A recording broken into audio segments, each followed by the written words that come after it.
কপুৰ বাৰু কিয় জ্বলোৱা হয়? আপুনি জানেনে ঘৰত কপুৰ জ্বলালে কি লাভ হয়? কপুৰ জ্বলোৱাটো বাস্তুশাস্ত্ৰমতে শুভ নে অশুভ? ঘৰত কপুৰ জ্বলোৱাৰ সঠিক নিয়ম জানেনে? এই সকলো কথা জানিব পাৰিব আজিৰ এই ভিডিঅ'টোৰ জৰিয়তে, গতিকে ভিডিঅ'টো স্কিপ নকৰাকৈ শেষলৈ চাব।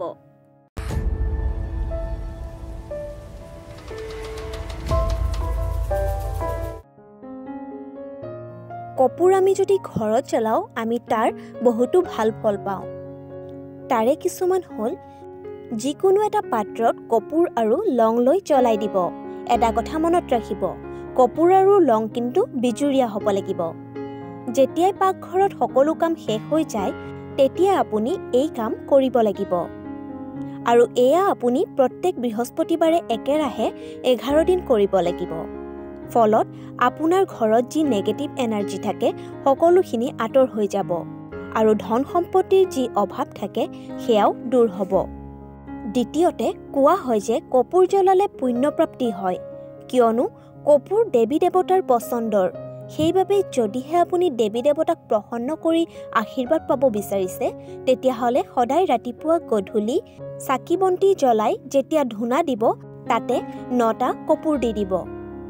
ইয়াৰ ফলত দেৱী দেৱতাৰ পৰা আশীৰ্বাদ তথা পুণ্যপ্ৰাপ্তি হ'ব। কপুৰ জ্বলালে পিতৃদোষৰ সমস্যাও দূৰ হয়। যদি আপোনাৰ ঘৰত পিতৃদোষৰ সমস্যা হৈ আছে তেন্তে আপুনি কপুৰৰ দ্বাৰা এই সমস্যা দূৰ কৰিব পাৰিব।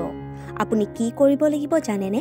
সদায় ৰাতিপুৱা গধূলি ঘিত কপুৰ তিয়াই ল'ব আৰু তাৰ পিছত সেই কপুৰটো জ্বলাই দিব।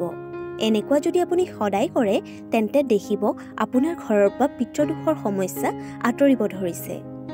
কপুৰ জ্বলালে আপোনাৰ ঘৰৰ পৰা নেগেটিভ এনাৰ্জিও আঁতৰ হৈ যায় আৰু পজিটিভ এনাৰ্জিৰ আগমন ঘটে। সেইবাবে আপুনি সদায় কপুৰ জ্বলাই গোটেই ঘৰত ঘূৰাই দিব। দেখিব আপোনাৰ ঘৰত সুখ শান্তি বৰ্তি থাকিব। কপুৰ জ্বলালে ধনৰো প্ৰাপ্তি হয় আৰু তাৰ বাবে আপুনি এটা গোলাপ ফুল লৈ ল'ব আৰু তাৰ ভিতৰত কপুৰৰ এটা টুকুৰা লৈ জ্বলাই দিব। এই কামটো আপুনি 21টা সোমবাৰে কৰিব লাগিব। এনে কৰিলে ধন প্ৰাপ্তি হয় বুলি কোৱা হয়। কিন্তু এটা কথা মনত ৰাখিব, যেতিয়াই সেই গোলাপ ফুল আৰু কপুৰখিনি জ্বলাব তাৰ পিছত সেইখিনি কিন্তু মা দুৰ্গাৰ চৰণত অৰ্পণ কৰিব লাগিব। কপুৰ জ্বলালে ঘৰৰ পৰা বাস্তুদোষো দূৰ হয়। যদি আপোনাৰ ঘৰত বাস্তুদোষ দূৰ কৰিব বিচাৰিছে তেন্তে সদায় কপুৰ আৰু লং লৈ একেলগে জ্বলাই গোটেই ঘৰটো ঘূৰাই দিব লাগিব। লাহে লাহে দেখিব আপোনাৰ ঘৰত যি বাস্তুদোষ বেয়া হৈছিল সেয়া আঁতৰিব ধৰিছে। কোৱা হয় যে কপুৰ জ্বলালে ভাগ্য সলনি হৈ যায়। ইয়াৰ বাবে আপুনি কপুৰৰ তেল গা ধোৱা পানীত 1 বা 2 টোপাল দি ল'ব আৰু এনেধৰণে আপুনি 21টা মঙলবাৰ কৰিব লাগিব। ইয়াৰ ফলত আপোনাৰ যি আৰ্থিক দিশত অসুবিধা হৈ থাকে সেয়া সকলো দূৰ হ'ব ধৰিব। কপুৰ জ্বলালে পতি পত্নীৰ মাজত মৰম স্নেহ বৃদ্ধি হয়।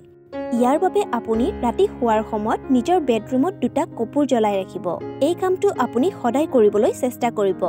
কোৱা হয় যে এনে কৰিলে পতি পত্নীৰ মাজত সম্পৰ্ক মজবুত হয়।